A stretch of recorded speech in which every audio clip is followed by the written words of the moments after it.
கர்த்தருடைய பரிசுத்த நாமத்திற்கு ஸ்தோத்திரம். நம்ம ஆண்டவருடைய நாமத்தை குறித்து தியானித்துக் கொண்டிருக்கிறோம். இன்னைக்கு எல் ஜா இன்னைக்கு தியானிக்க இருக்கிறோம். ஜெபத்தோடு இந்த செய்திக்குள்ளே கடைசிலோம். தானை நான் மைகள் எனக்கு செய்தீர், எப்பாடி நான்றி சொல்வேன், நான் எப்பாடி நான்றி சொல்வேன். நான்றே ராஜா, நான்றே ராஜா, நான்றே ராஜா, இயேசு ராஜா, நான்றே ராஜா, நான்றே ராஜா, நான்றே ராஜா, இயேசு ராஜா. தாழ்மையில் இருந்தேன், தயவாய் நினைத்தீர், தேவாடே உம்மை துதிப்பேன். தாழ்மையில் இருந்தேன், தயவாய் நினைத்தீர், தேவானே உம்மை துதிப்பேன். ஐயா, தேவானே உம்மை துதிப்பேன். ஓபராபா ஓபராபா ஓபராபரா ஓபராபா ஓபராபரா ஓபரகரகரகரகரா. பலவீனன் என்று தள்ளி விடாமல் பலத்தால் இடை கட்டினீர். பலவீனன் என்று தள்ளி விடாமல் பலத்தால் இடை கட்டினீர். ஐயா, பலத்தால் இடை கட்டினீர். உரிவாரா உரிவாரா உரிராரா உகரரா உகரரா உகநகரரா நகரரா. பாவத்தினாலே மரித்து போய் இருந்தேன், கிருபையால் ரட்சித்தீரே. பாவத்தினாலே மரித்து போய் இருந்தேன், கிருபையால் ரட்சித்தீரே. ஐயா, கிருபையால் ரட்சித்தீரே. உலிபாரா உலிபாரா உலிபாரா உகனரா உகனரா உபநகரரா நகரரா. பாவங்கள் போக்கி சாபங்கள் நீக்கி பூரண சுகமாக்கினீர். பாவங்கள் போக்கி சாபங்கள் நீக்கி பூரண சுகமாக்கினீர். ஐயா, பூரண சுகமாக்கினீர். எத்தனை நன்மைகள் எனக்கு செய்தீர், எப்பாடி நன்றி சொல்வேன். ஐயா, எப்பாடி நன்றி சொல்வேன். முள்முடி தாங்கி திரு ரத்தம் சிந்தி சாத்தானை ஜெயித்து விட்டீர். முள்முடி தாங்கி திரு ரத்தம் சிந்தி சாத்தானை ஜெயித்து விட்டீர். ஐயா, சாத்தானை ஜெயித்து விட்டீர். ஒபனாரா ஒபனாரா ஒபனாரா ஊபினாரா ஓபினாரா உகநகரரா நகரரா. நீர் செய்த அதிசயம் 1000 உண்டு, விவரிக்க முடியாதையா. நீர் செய்த அதிசயம் 1000 உண்டு, விவரிக்க முடியாதையா. ஐயா, விவரிக்க முடியாதையா. மமாராரா மமாராரா மகராரா மகனரா மகனரா உகநகரரா நகரரா. எனக்காக மறித்தீர், எனக்காக உயிர்த்தீர், எனக்காய் மீண்டும் வருவீர். எனக்காக மறித்தீர், எனக்காக உயிர்த்தீர், எனக்காய் மீண்டும் வருவீர். ஐயா, எனக்காய் மீண்டும் வருவீர். இயேசுவின் நாமத்தினாலே ஜெபங்களின் பிதாவே, ஆமென். கர்த்தருடைய பரிசுத்த நாமத்திற்கு ஸ்தோத்திரம். Janaki Ammal praise Lord, Leela Ammal praise Lord, Balasundari praise Lord, Victor Simon brother நான் புதுசா பார்க்கிறேன். Praise Lord. கர்த்தர் உங்களை ஆசீர்வதிப்பாராக. நம்ம ஆண்டவருடைய நாமத்தை குறித்து தியானித்துக் கொண்டே இருக்கிறோம். இந்த நாமத்தை குறித்து எதனால தியானிக்கிறோம்னா, அதுக்கு பல காரணங்கள் இருக்கு. ஆனா ஒரு காரணத்தை மட்டும் நம்ம பார்த்துக்கிட்டு இந்த செய்திக்குள்ளே போகிறோம். வாசிப்போமா? மல்கியா எடுத்துக்கொள்ளுங்கள்.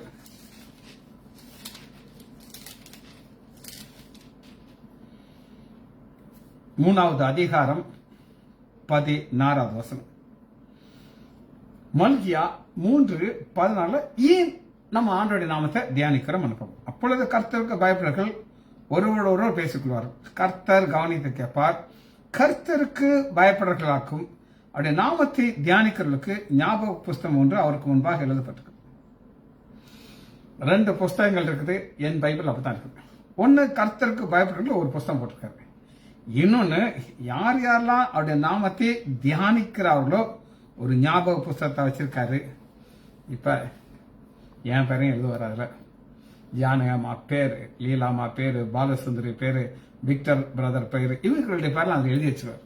ஏன்னா நம்ம என்ன செய்யறோம்னா அவருடைய நாமத்தை தியானிக்கிறோம். சரி, இன்னைக்கு El Jay, JAY, El Jay. இதற்கு இங்கிலீஷ்ல என்ன அர்த்தம் அப்படின்னு கேட்டீங்கன்னா, ride upon the heavens or cloud. மேகத்தை தனக்கு வாகனமாக ஏற்றி பறந்து போகிற கடவுள். இவ்வளவு நீளமான பாறை. எல்லுங்கிறது தேவன், ஜா அப்படின்னா வானங்கள் வழியாக ஏறுகிறார், வானங்கள் வழியாக. இப்போ ஒரு அதிகாரத்திலேயே 2 வசனங்களை காட்ட போறேன். ஒரு வசனம் தவறு, ஒரு வசனம் கரெக்ட். கரெக்டான வசனத்தை நான் உங்களுக்கு காட்டுகிறேன். சரியான வசனம் என்ன அப்படின்னு கேட்டீங்கன்னா, சங்கீதம் 68வது அதிகாரம் 33வது வசனம்.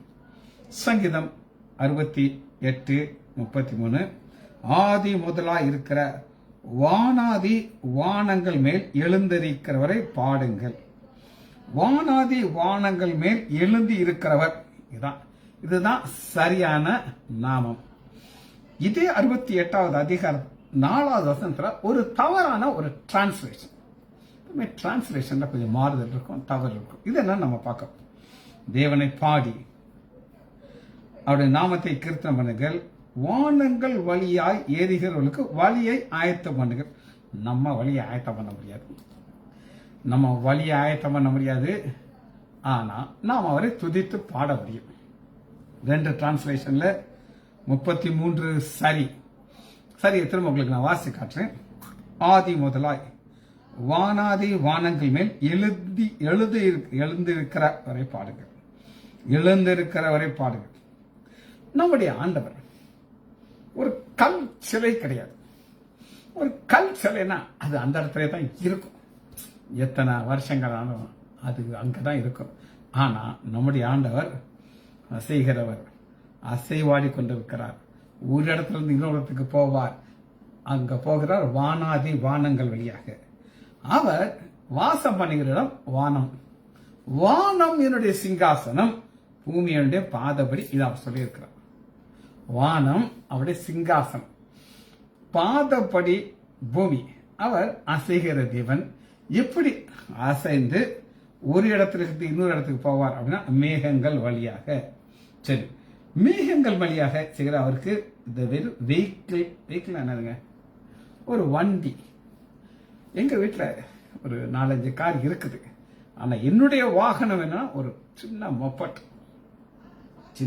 வச்சிருக்கேன். ஸ்டீஃபன் தான் எனக்கு வாங்கி கொடுத்தார். அவர் என்கிட்ட கேட்டாரு, சார் என்ன கலர் வேணும் சார்? என்னது கலரா? ஏதாவது ஒரு கலர் சாமி, எனக்கு எல்லா கலரும் ஒண்ணுதான். எல்லாருக்கும் என்னை பார்க்கும்போது ஒரு லூசு மாதிரி தெரியுது. ஒருத்தர் ஒரு சில கற்பனையில் இருப்பாங்க, இந்த கலர் தான் எனக்கு பிடிக்கும்ட்டு. நான் என்ன நினைப்பேன்னா, ஆண்டர் எனக்கு ஒரு கலர் வச்சிருக்காரா? ஒரு வண்டி அந்த கம்பெனியில ஆயத்தம் பண்ணும் போதே அது எனக்காக ஆயத்தம் பண்ணிட்டார். அத கலர் அடிக்கிறவன் எனக்கு ஒரு ஐடியா கொடுக்குறாரு, இந்த கலர் அடி. அது என்ன கலர்? ஒரு கருப்பும் சிகப்பும் கலர். அது டிஎம்கே நீங்க நினைச்சிடாதீங்க. அந்த ஒரு கலர்ல தான் ஒரு வண்டியை வாங்கி வந்துச்சு. ஓட்டி பார்த்தேன், ஸ்டீஃபன் நல்லா இருக்கு அப்படின்னு. ஸ்டீஃபன் என்ன நினைச்சுப்பாரு அப்படின்னு கேட்டீங்கன்னா, கொஞ்சம் கலந்துருக்காரோ, எல்லாரும் எனக்கு இந்த கலர் தான் வேணும் அப்படின்னு சொல்லுவாங்க. ஆனா எனக்கு எந்த கலர்னாலும் ரைட்டு. எனக்கு ஆண்டவர் வந்து ரைட்ல கொடுத்துருக்காரு. எனக்கு ஒரு மொப்பாட்டை கொடுத்துருக்கிறாரு, அதெல்லாம் நான் போவேன். ஆனா ஆண்டவர் மொப்பாட்டு கிடையாது. அவர் என்ன வச்சிருக்கிறோம்? மேகம் தான் அவர் வெஹிக்கிள். சரி, பைபிள்ல இருந்து ஒரு வெஹிக்கிளை காட்டுறேன். அது யாருடைய வெஹிக்கிள் அப்படின்னு கேட்டீங்கன்னா, ராயல் வெஹிக்கிள். ஆதியாகமம் 45வது அதிகாரம் 27வது வசனம். யோசேப் உயிரோடு இருக்கிறார். அப்பாவுக்கு நியூஸ் வந்துருச்சு, உன் மகன் உயிரோடு இருக்காரு அப்படின்னு சொல்லி. உயிரோடு இருக்கிற அப்பா யாக்கோபுக்கு யோசேப்பு ஒரு ராயல் வெஹிக்கிள் அனுப்பியிருக்காரு. இந்த வசனத்தை நீங்க உள்ள போய் பார்த்தா தான் அது அழகு தெரியும். அது என்ன அழகுன்னு நான் உங்களுக்கு சொல்றேன், அப்புறம் வசனத்தை காட்டுறேன். யோசேப்புக்கு பைபிள்ல இண்டி வண்டியில போட்டிருக்கு. அது நீங்க மாட்டு வண்டின்னு நினைச்சிடாதீங்க. Royal vehicle. இந்த இந்த பார்வோன்ட்ட எத்தனை வெஹிக்கிள் இருந்திருக்கணும் நமக்கு தெரியாது. இப்ப எனக்கு இந்த காரை குறித்த ரொம்ப அறிவு கிடையாது. ஆனா ஒரு சிலர்லாம் பாத்தீங்கன்னா அதே கதியில கிடப்பாங்க. இந்த காரு என்னென்னமோ பேர் சொல்லுவாங்க, பல கோடி விலையை சொல்லுவாங்க. அந்த வண்டிக்கு 4 சக்கரம் தான் இருக்கும். 4 பேர் தான் அதில் டிராவல் பண்ண முடியும். ஆனா பல கோடி அந்த வெஹிக்கிள் கொடுக்கணும். வாசிப்போம், அந்த வசனத்தை வாசிக்கிறேன். ஆதியாகமம் 45வது அதிகாரம் 26 வசனத்துல, யோசேப்பு உயிரோடு இருக்கிறான், அவன் எகிப்து தேசத்துக்கெல்லாம் அதிகாரம் என்றும் அவனுக்கு அறிவித்தார்கள். அவன் இருதயம் மூர்ச்சி அடைந்து அவன் அவர்களை நம்பவில்லை. ஏன் நம்பவில்லைன்னா, இவனுக்கு நிறைய ஃப்ராடுத்தனமான கதைகள்லாம் சொல்லியிருக்காங்க. பொய் சொல்றவன் பொய் தான் சொல்லுவான்ட்டு தெரியும். அப்பாவுக்கு பசங்களை பத்தி தெரியுமா? நல்லா தெரியும். எங்க அப்பாவுக்கு என்னையே தெரியும், எங்க அண்ணனை தெரியும், என் தம்பியை தெரியும். எங்க அம்மாவுக்கு என்னை ரொம்ப பிடிக்கும். என் தலையில கை வச்சு என்னை ஆசீர்வதிப்பாங்க. என் தம்பி ஒரு நாள் சொல்றாரு, டேய் அம்மாவுக்கு உன்னை ரொம்ப பிடிக்கும்டா. அப்பா கேட்பாங்க, இந்த சொத்து விலைக்கு வருது, யார் பேர்ல வாங்குவோம்? சிஜி பேர்ல வாங்கிருங்க அப்படின்னு. அடுத்த சொத்து வரும், சிஜி பேர்ல ஏற்கனவே வாங்கியிருக்க டாபிக் எங்க அம்மா எடுக்க மாட்டாங்க, அந்த பேர்ல வாங்கிருங்க. எங்க அம்மா சொல்றது அப்பா அப்படியே கேட்பாங்க. என் தம்பி சொல்றான், டேய் எல்லா சொத்தும் உன் பேர்ல எழுதி வச்சுட்டாங்க. அப்படியா? எனக்கு தெரியாது அப்படின்னு சொல்லி. ஒரு அன்பு வரும்போது இது வரும். இங்க பார்ப்போம், பொய் சொல்ற சகோதரர் நம்ப மாட்டேங்கிறார். நம்பாம 27 வசனம், அவர்கள் யோசேப்பு தங்களோடு சொன்ன வார்த்தைகள் யாவையும் அவன் சொன்ன பொழுது தன்னை ஏற்றிக்கொண்டு போகும்படி யோசேப்பு அனுப்பின வண்டியை அவன் கண்டபோது அவனுடைய தகப்பனாக யாக்கோபு ஆவி உயிர்த்தது. நல்லா கேட்டுக்கோங்க, வண்டிய பார்த்து உடனே உயிர்ப்பிக்கிறார். நியூஸ் உயிர்ப்பிக்கல, யோசேப்பு தான் அதிபதியா இருக்காங்கிறது அவனுக்கு உயிர்ப்பிக்கல. உயிர்ப்பிக்கிறத என்ன சொல்லுங்க பாப்போம். நான் என்ன நினைக்கிறேங்கிறத நான் சொல்றேன், நான் தவறா சொல்லலாம், நீங்க அதை ஜட்ஜ் பண்ணி. பைபிள் இல்லாத நான் சில காரியங்கள் சொல்றேன். ஒரு சில காரியங்கள் கிடைச்சாச்சுன்னா அப்படியே துள்ளி துள்ளி துள்ளி கொஞ்சம் செத்து போனவர் செய்ய மாட்டான். அந்த ஜம்ப் பண்ணி டான்ஸ் ஆடுறதான் வண்டியை கண்ட உடனே, இங்க பாருங்க, வண்டியை அவன் கண்ட போது அவருடைய தகப்பனாகிய யாக்கோபின் ஆவி உயிர்த்தது. வண்டியை கண்ட போது. அப்ப அந்த வண்டி எப்படி இருக்கும்? அது ஃபண்டாஸ்டிக்கா இருந்திருக்கும். சரி, இதுதான் உயிர்ப்பிக்கிற ஒரு காரியம். இது டிரான்ஸ்போர்ட், ஒரு இடத்துக்கு கொண்டு போறதுக்கு. அப்ப இந்த வண்டியில உறுதியாக எல்ங்கிற தேவன் போக மாட்டார். அவர் எதுல தான் போவார்னா மேகத்துல தான் அவர் போவார். சரி, உயிர்ப்பித்து ஒரு வசனத்தை வாசிப்போம். சங்கீதம் 18வது அதிகாரம்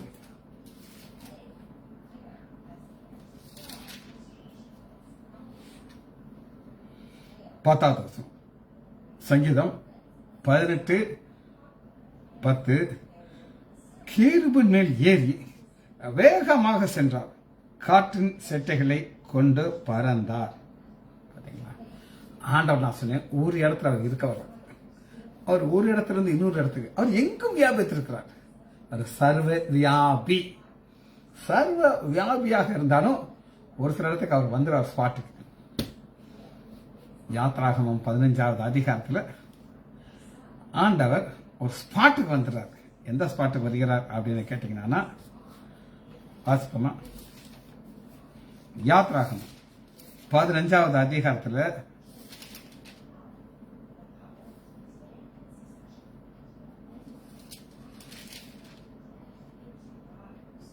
14வது அதிகாரத்தில் 22வது வசனத்துல செங்கடல் எல்லாம் பிளந்துருச்சு.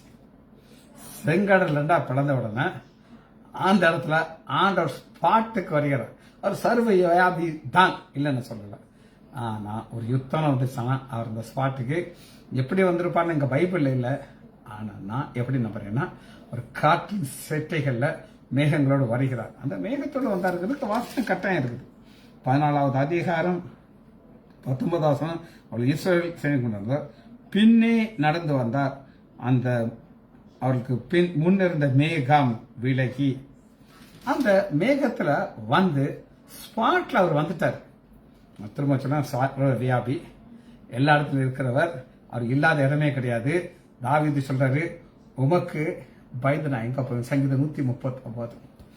வானத்தை போனா நீங்க அங்க இருக்கிறீங்க, பாதரத்துல படுக்கப்பட்ட நீங்க அங்க வந்துறீங்க ஆண்டவரே அப்படிங்கிறாரு. ஆனா ஒரு ஸ்பாட்ல பிள்ளைகளுக்கு ஒரு பிரச்சனை வரும்போது யுத்தம் என்னுடையதுங்கிறாரு. சொல்லிட்டு என்ன செய்யறாரு அப்படின்னு கேட்டீங்கன்னா 23வது வசனம், அப்பொழுது எகிப்தியர் அவர்களை தொடர்ந்து பார்வனுடைய சகல குதிரைகளும் ரதங்களும் குதிரைகளும் அவர்கள் பின்னாலே சமுத்திரே பிரவேசித்தார்கள். உள்ள என்ட்ரி ஆயிட்டாங்க. என்ட்ரி ஆன உடனே ஆண்டவர் என்ன செய்யறாரு அப்படின்னு கேட்டீங்கன்னா, கிழக்கு வெளுத்தோறும் ஜாமத்திலே கர்த்தர் அக்னியும் மேகமான ஸ்தம்பத்தில், மேக ஸ்தம்பம். இந்த மேக ஸ்தம்பத்தில் ஆண்டவர் என்ன செய்யறாருன்னா அந்த ஸ்பாட்டுக்குள்ள என்ட்ரி ஆறாரு. வந்து சும்மா அவர் இருக்க மாட்டேங்கிறார். சேனைகளை கலங்கடித்து அவருடைய ரதங்களில் உருளையை கலற்றவும் அவர்கள் தங்கள் ரதங்களை வருத்தத்து நடத்தவும். உருளையை கலத்தி விட்டார்னா என்ன அர்த்தம்ங்கிறதுக்கு லேட்டஸ்டா நான் சொல்றேன். இப்ப நடக்கிறது, ஒரு நாள் நான் ஒரு வாக்கிங் போயிட்டு இருக்கேன்.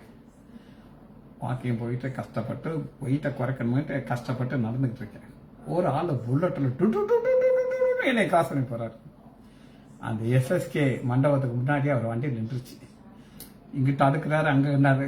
வராத தள்ளும் போது அவர் முகத்துல இருக்கிற வேதனையை நான் பார்க்க முடியுது. அவ்வளவு வருத்தத்தோடு அந்த வண்டியை புல்லட்டை தள்ளிட்டு போறாரு. அந்த மாதிரி ஆண்டவர் ஸ்பாட்டுக்கு மேகத்தோட வந்து இப்படி செய்யறாரு.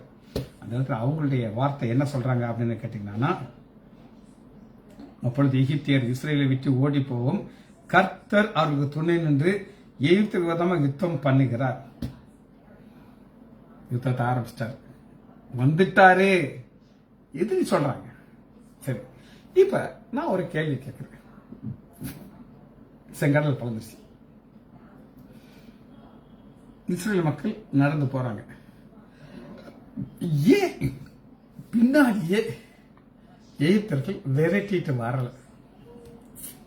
நான் கேட்ட கேள்வி புரியுதா உங்களுக்கு? இவனுங்க பல லட்சக்கணக்கான மக்கள், பிள்ளைகள், ஆடு மாடோட நடந்து போகணும். செங்கடல்ல நடந்து போக ஆரம்பிச்சிட்டாங்க. இப்ப ஏன் பார்வனும் வீரர்களும் நடக்கல? அதுக்கு ஆன்சர் நான் உங்களுக்கு காட்டுறேன். யாத்ராகமும் 15வது அதிகாரம் 16. யாத்ராகமும் 15:16 ஆண்டவர் ஒரு காரியத்தை செய்யறாரு. என்னென்ன வசனத்தை காட்டுறேன், அப்பதான் உங்களுக்கு புரியும். பயமும் திகிலும் அவர்கள் மேல் விழும். கர்த்தாவே, உமது ஜனங்கள் கடந்து போகும் வரை, நீ மீட்ட ஜனங்கள் கடந்து போகும் வரை அவர்கள் உம்முடைய புயத்தின் மகத்துவத்தால் கல்லை போல் அசையாது நின்றார். இதாங்க கல் எப்படி அசையாதோ, ஆண்டவர் ஸ்பாட்டுக்கு வந்த உடனே ஊர்ல கழட்டி விட்டாரு. கழட்டி விட்டு வருத்தத்தோடு தள்ள வைக்கிறாரு. இப்ப குதிரை போலாம்ல, இந்த வண்டி தானே அங்க நிற்கும். பார்வன் எல்லாரும் அவங்களோட குதிரை வீரர்கள் இருந்தாங்க. அவங்கள ஆண்டவர் ஸ்டவுன் அப்படிங்கிறாரு. உடனே அவங்க அப்படி நின்னுறாங்க. இப்ப கடந்து போனதுக்கு அப்புறம் அவங்கள நடக்க வைக்கிறாரு. 19 சொன்ன பார்வன் குதிரை வீரர்கள் ரத்தத்தோடு பிரவேசித்தார்கள்.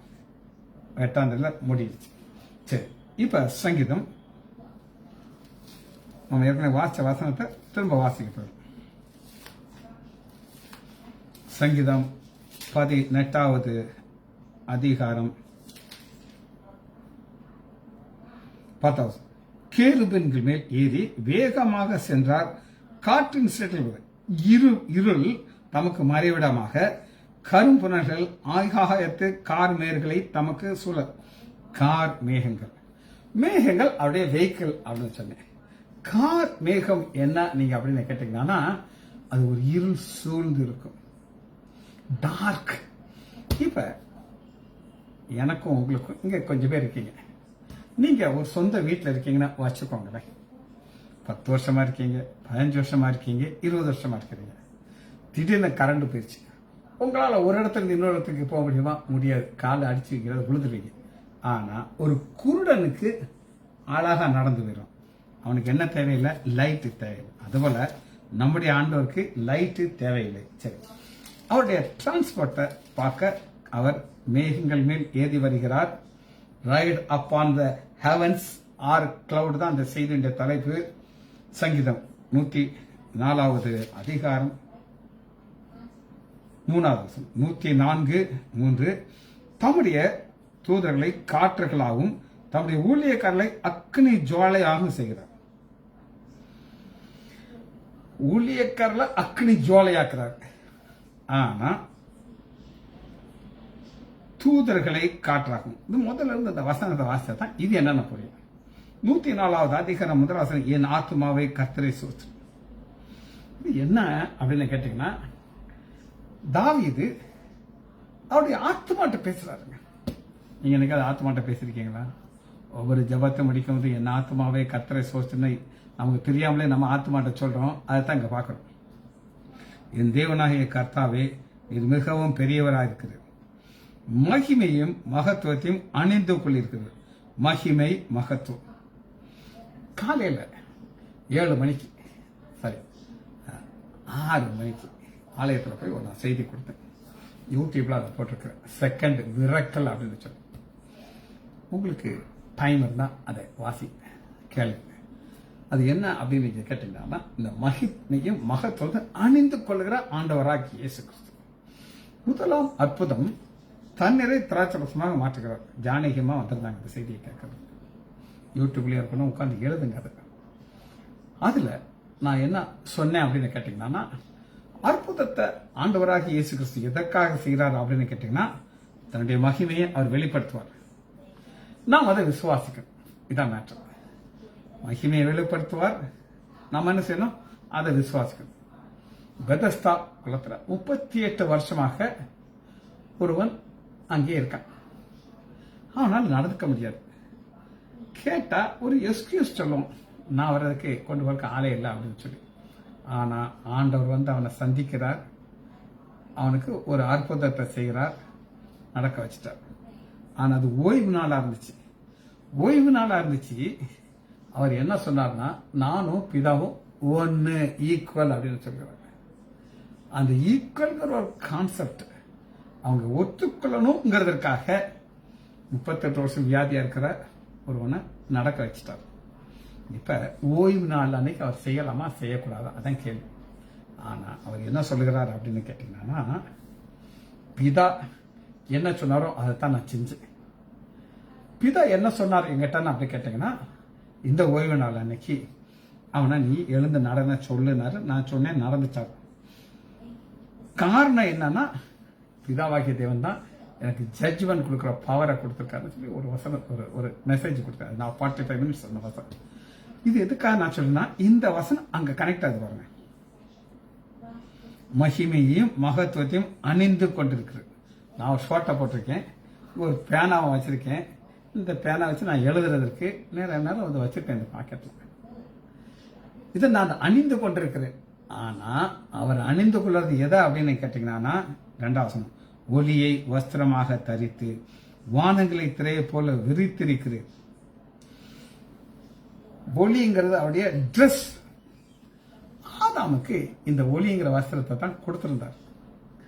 ஆனா எப்ப அவன் பாவம் செய்தானோ, எப்பவுமே அப்பா மகன்லாம் ஒரே மாதிரி ட்ரெஸ் போடுறத நீங்க பார்த்துருக்கீங்களா? எங்க அம்மா நாங்க சின்ன பசங்களா இருக்கும்போது, நாங்க 3 பேர் அண்ணன் தம்பி, 3 பேருக்கு ஒரே மாதிரி ஒரு ஸ்பெஷல் ட்ரெஸ் போட்டு கொடுப்பாங்க. வேற யாருமே போட்டிருக்காத ட்ரெஸ் நாங்க 3 பேர் போட்டுட்டு போவோம். இன்னும் ஒரு சிலர் நான் பார்த்துருக்கேன், அப்பாவுக்கு என்ன ஷர்ட்டோ பையனுக்கு அதே ஷர்ட். அதுபோல பிதாவாகிய தேவன் ஒளியை ஒரு வஸ்திரமாக தரித்திருந்தார். அதுபோல நமக்கு ஒரு ட்ரெஸ் கொடுத்திருந்தார். ஆனா பாவம் செஞ்ச உடனே சாத்தா அந்த ட்ரெஸ்ஸை உருவிட்டான், நிர்வாணி ஆயிட்டான். ஆனா அங்க பாக்குறோம், வஸ்திரமாக தரித்திருக்கிறீர்.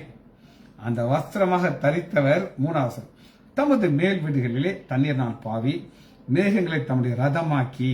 மேகங்களை தமது ரதமாக்கி. அந்த வெஹிக்கிள் என்ன அப்படின்னு மேகம். அந்த மேகத்துறையா தான் அவர் என்ன செய்வார்? டிராவல் பண்ணுவார். சரி, இந்த வசனத்தை நீங்க புரிஞ்சுக்கிட்டீங்க அப்படின்னு நான் நினைக்கிறேன். உபாகமம் எடுத்துக்கொள்ளுங்க. 33வது அதிகாரத்துல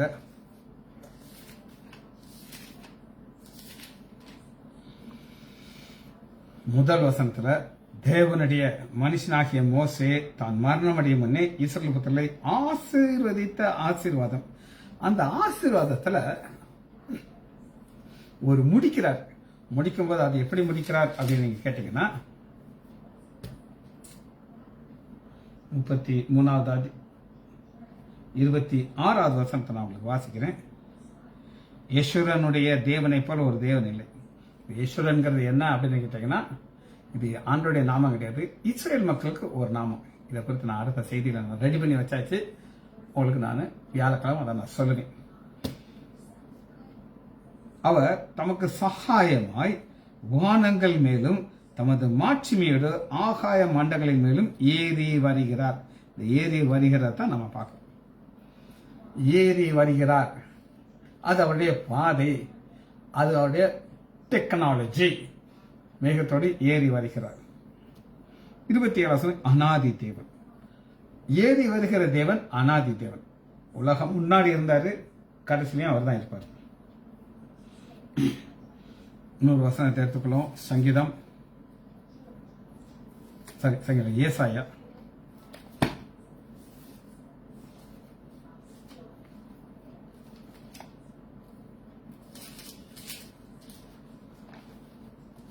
19வது அதிகாரம் முதல் வசனம். ஏசாயா 19:1. எகிப்தின் பாரம், அதோ கர்த்தர் வேகமாக மேகத்தின் மேல் ஏறி எகிப்துக்கு வருவார். அப்பொழுது எகிப்து விக்கிரங்கள் அவருக்கு முன்பாக குலுங்கும்.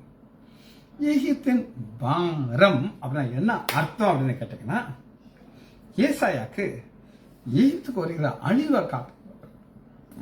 அது எதனால அந்த அழிவு வருதுன்னா, விக்கிரகத்தினால வர்ற அழிவு. மேகத்தின் மேல் ஏறி ELJAH, அங்கேயும் மேகத்தில் எதோட வருகிறதா, வேகமாக வருகிறார். எகிப்துக்கு வருவார். அப்பொழுது முன்பாக குலுங்கும். எகிப்தின் இருதயம் தனக்குள்ளே கரைந்து போகும். யோசுவா 2வது அதிகாரம் 11வது வசனத்துல ஒரு வேசி சொல்றா, நீங்க இங்க வர்றீங்கன்னு கேள்விப்பட்ட உடனே எங்களுடைய மக்களுடைய இருதெல்லாம் கரைஞ்சு போச்சு. அதுபோல ஒரு கரையிறது எகிப்துக்கு இது நடக்க இருக்குது. யோசுவா 2வது அதிகாரம் 11வது வசனத்தில். ஆண்டுடைய வெஹிக்கிள உங்களுக்கு நான் காட்டப்படுறேன். எடுத்துக்கொள்ளுமா, மார்க் எடுத்துக்கொள்ளுங்க. அவருடைய வெஹிக்கிள், இந்த வெஹிக்கிள் வெளியே தான் ஆண்டவர் வருகிறார். மார்க் 13வது அதிகாரம்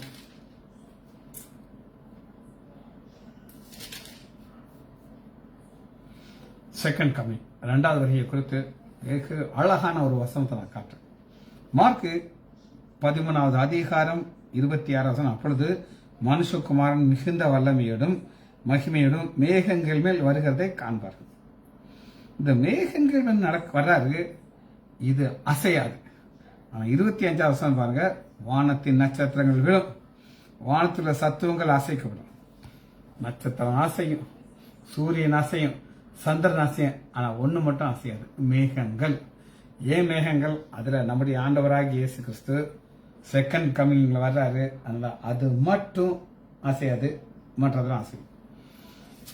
அவர் எப்படி வருவார்னு சொல்லி மத்தேயு 24வது அதிகாரம் 30வது வசனத்துல எப்படி வருவார் காட்டுறேன் உங்களுக்கு. அப்பொழுது மனுஷகுமாரனுடைய அடையாளங்கள் வானத்தில் காணப்படும். அப்பொழுது மனுஷகுமாரன் வல்லமையோடும் மிகுந்த மகிமையோடும் வானத்தின் மேகங்கள் மேல் ஏறி வருகிறது. சகல கோத்திரத்தாரும் கண்டு புலம்புவார்கள். இவங்க ஆண்டவரை ஏற்றுக்கொள்ளல, அந்த இவங்க புலம்புவார்கள். இன்னொரு வசனத்தை உங்களுக்கு காட்டுறேன். நீதிமொழிகள் எடுத்துக்கோங்க. நம்முடைய ஆண்டவராக இயேசு கிறிஸ்துவ எப்படி பார்க்கலாம் அப்படின்னு கேட்டீங்கன்னா, 4வது வசனம். நீதிமொழிகள் 30:4 மிக மிக அழகான ஒரு வசனம். வானத்திற்கு ஏறியவர் யார்? நம்முடைய ஆண்டவராகிய இயேசு கிறிஸ்து வானத்தில் ஏறுகிறார். எப்படி ஏறுவார்? மேகங்களோடு வருவார், ரிட்டர்ன் மேகங்களோடு. காற்றை தமது கைப்பிடியில் அடக்கியவர் யார்? தண்ணீரை வஸ்திரமாக கட்டினவர் யார்? பூமியின் எல்கையெல்லாம் ஸ்தாபித்தவர் யார்? அவருடைய நாமம் என்ன? அவர் குமாரனுடைய நாமம் என்ன? அதை அறிவாயோ? அவருடைய குமாரனுடைய நாமம் நமக்கு தெரியும், ஆண்டவராகிய இயேசு கிறிஸ்து. ஆனா இது எழுதப்பட்ட காலத்தில் அது தெரியாது. சரி, ஆண்டவராகிய இயேசு கிறிஸ்து இந்த பூமிக்கு வந்தாரா இல்லையா? அவர் திரும்ப போகிறார். திரும்ப எப்படி போவார் அப்படின்னு நீங்க கேட்டீங்கன்னா, அப்போஸ்தலர் 1வது அதிகாரம் 9வது வசனம், இவைகளை அவர் சொல்லிக் கொண்டிருக்கிறது, அவர்கள் பார்த்து கொண்டிருக்கலே உயிரை எடுத்துக் கொள்ளப்பட்டார். அவர் கண்களுக்கு முன்பாக மறைவான ஒரு மேகம் அவரை எடுத்துக்கொண்டு போனது. மேகத்துல அவர் திரும்ப போகிறாரு, வரும்போது மேகத்தோட என்ன அழகா இருப்பாங்க. மேகம் அதான் அவருடைய வெஹிக்கிள். வெளிப்படுத்துதல் 1வது அதிகாரம்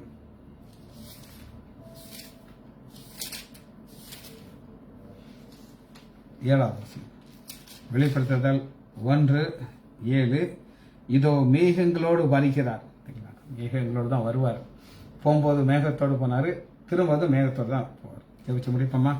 மகா இரக்கமும் கருவிலும் உள்ள பிதாவே, தெரிவிக்கிறோம் ஐயா. எல் ஜா ஒரு நாமத்தை நாங்கள் தியானித்தோம் ஐயா. எங்கள் ஆண்டவராகி இயேசு கிறிஸ்துவின் வெஹிக்கிள். பிதாவைக்கு தேவன் எப்படி ஒரு இடத்திலிருந்து இருவர் செல்கிறார் என்ற ஒரு ஆழமான சத்தியத்தை நாங்கள் கற்றுக்கொண்டதற்காக நன்றி. பிள்ளைகள் ஒவ்வொருவரையும் என் ஆண்டவராகி இயேசு கிறிஸ்துவின் நாமத்தினாலே ஆசீர்வதிக்கிறேன். இயேசுவின் நாமத்தினால் ஜெபங்களின் பிதாவே. ஆமேன், ஆமேன், ஆமேன்.